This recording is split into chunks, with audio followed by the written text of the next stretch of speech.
Hi guys! In this video ay magre-review na naman tayo ng isang panibagong loan application na ito ay nakakapag-pa-loan daw up to 30,000 pesos. So before we go on guys, mga hindi pa nag-subscribe dyan, mag-subscribe na and hit ang bell button para ma-update kayo sa upcoming videos and tutorials.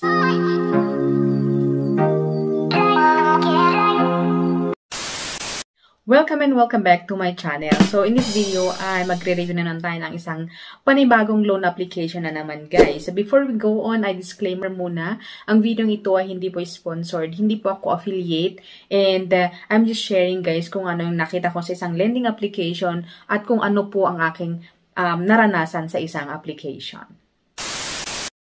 Alright guys, so yun na nga at magre-review nga tayo. So ulit-ulit lang guys. Okay, so ang i-review natin for today's video ay si Pinoy Peso, and ang Pinoy Peso lending application ay powered by Inclusive Lending, Inclusive Credit Lending Incorporated, na meron silang 1,000k reviews and 1,000k reviews and 1,000 download. Okay? So, napakadaling process and we can avail loan immediately, sabi ng kanilang application. And titingnan naman natin yung about application dito. Okay? So, sabi dito is product information, loan amount 3,000 pesos to 30,000 pesos ang pwede nating ma-avail sa kanila. And ang loan term, 90 days, shortest days yun guys, and 180 days pag longest term daw. Okay? So, meron silang service fee na 3%, maximum of 10%.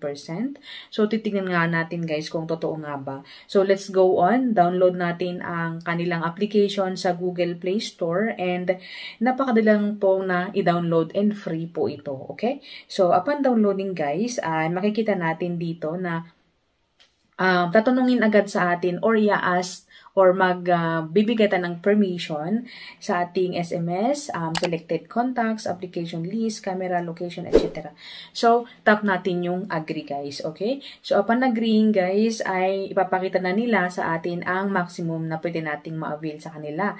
So, in this video guys, or in this application, ay up to 30,000 pesos daw po. So, ayan ang screenshot, ayan, ipapakita ko sa inyo guys.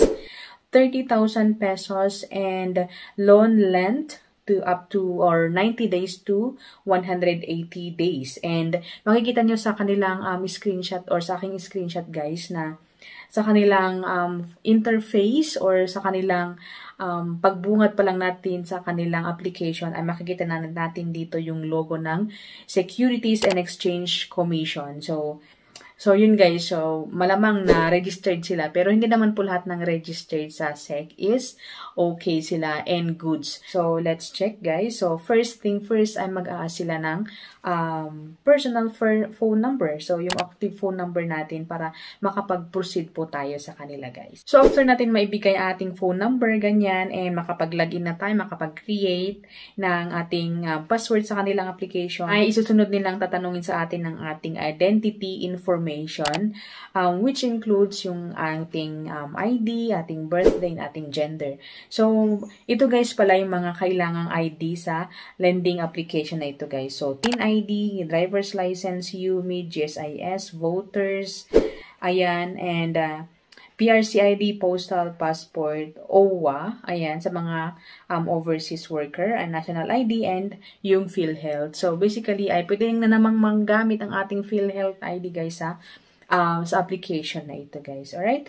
So, fill in lang natin yun guys, yung mga information, and then magpaproceed na tayo sa ating personal information, ang ating marital status, education, residence, email, phone number, or ating parang backup phone number, ganyan. And then, next is ang ating work information. Ayan, so company name, position, salary, company phone number, company address, and etc.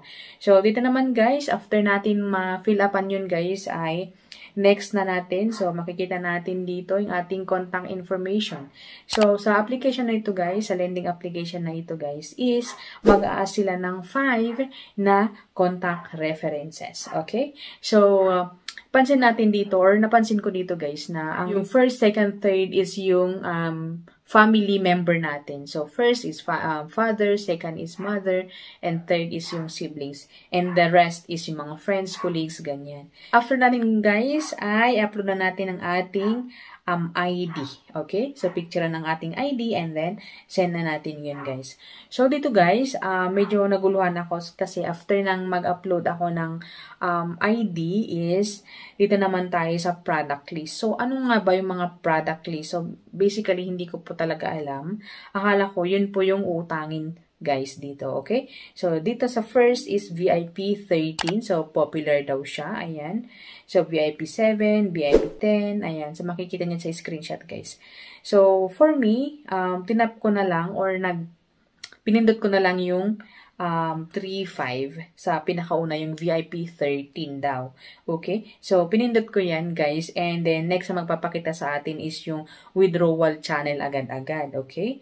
So, kahit naguluhan ako, push through ko pa rin yung lending or yung tutorial na ito para makita nyo guys ang pros and cons kung meron man dito sa application na ito. So, dito guys, loan, so withdrawal channel. So, syempre, pwede natin gamitin ang ating GCash, ayan, ang ating bank, pero mas magandang GCash na lang, okay? So, sa akin GCash, and then withdrawal account, yung account number, and then alternate way, withdrawal channel, so optional, so hindi na natin ibigay, though, pwede natin ibigay, nasa atin naman kung ibigay natin o hindi, pero for me, optional, kaya hindi na lang, okay? So, confirm loan, ayan, so, confirm loan, and sabi dito, you can return to the application list and continue to apply other terms. So, parang pwede nating apply yung mga ibang in-offer sa atin. Like, for example, yung VIP 17, VIP 10 na 3.5. Pero, naguluhan talaga ako. Ano bang meron dito, guys? And, tinignan ko mismo sa application kasi meron parang account. So, ipapakita ko yung screenshot dyan. Account sa pinakababa ay pwede nating i-click and then titignan natin yung loan and then meron yung sabi doon na processing. So, clinic ko yun guys and makikita natin dyan sa screenshot again na sabi dito yung application natin is 3,500 and management fee 1,500. Amount received is 2,000. So, basically is 1,500 yung kaltas mismo. Okay? So, date of application, September 20 and then 7 days ang payment period po nito. And after 10 minutes or 5 minutes ata yun guys is meron ng result ang pagre-review sa ating account, guys.